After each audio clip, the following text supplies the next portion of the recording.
প্রশ্নের উত্তর তো ভাই আমরা দিতে ওইখানে পারলাম কি না। হইতাছে? বলতে পারলাম না তো ভাই, কি হয়েছে এখানে? আরে ভাই আর বলবেন না, এই লোকটা আসছে আইসা আমাদেরকে 4টা প্রশ্ন করছে। যদি 4টা প্রশ্নের উত্তর দিতে পারি সে নাকি ইসলাম ধর্ম গ্রহণ করবে।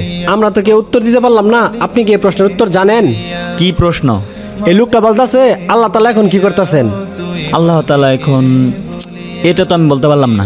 এটার উত্তর আপনি জানেন না, তাহলে বাকিগুলোর উত্তর দিতে পারবেন না। ভাই আমি দিতে পারবো। কি তুমি দিতে পারবা? জি ভাই, আমি 4টি প্রশ্নের উত্তর দিতে পারবো। আপনার প্রশ্নের জবাব এই পিচ্চি ছেলে দিবে। আচ্ছা ঠিক আছে, দেও।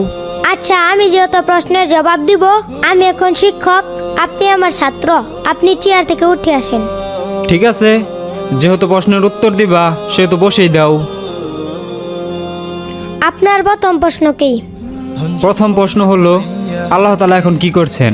আপনার মতো গর্দবকে চেয়ার থেকে নামিয়ে আমাকে আল্লাহ তাআলা বসিয়েছে। আপনার দ্বিতীয় প্রশ্ন কি? আল্লাহর আগে কে?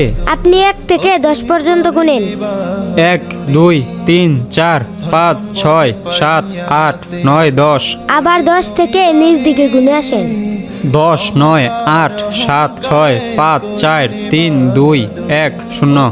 কি হলো, থেমে গেলেন কেন? শূন্যের আগে আর কি আছে, কি বলবো?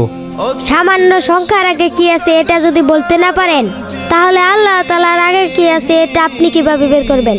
আপনার তৃতীয় প্রশ্ন কি বলেন? আল্লাহ তাআলার সাথে রাসূল সাল্লাল্লাহু আলাইহি সাল্লাম আকাশের কোন দরজা দিয়ে সাক্ষাৎ করতে গিয়েছিলেন? এই ডিমটি 28 থেকে 30 দিন পরে বাচ্চা ফুটে বের হবে। বলেন তো দেখি কোন দিক দিয়ে বের হবে? সেটা আমি কিভাবে বলবো? মুরগি যে দিক দিয়ে ফুটো করবে সেদিক দিয়ে বাচ্চা বের হবে।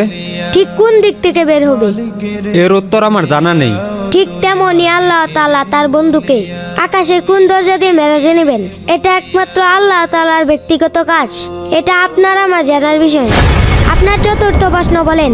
আল্লাহ তাআলা এই পুরো পৃথিবীটাকে একা কিভাবে পরিচালনা করেন? তাহলে চলেন আমার। কি ব্যাপার, তুমি এই অন্ধকার করে একটা মোম জ্বালিয়ে আমাকে নিয়ে আসলে কেন?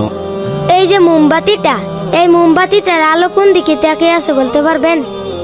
আমি কিভাবে বলবো মোম কোন দিকে তাকিয়ে আছে? মোমের আলো তো পুরো ঘরে ছড়িয়ে আছে।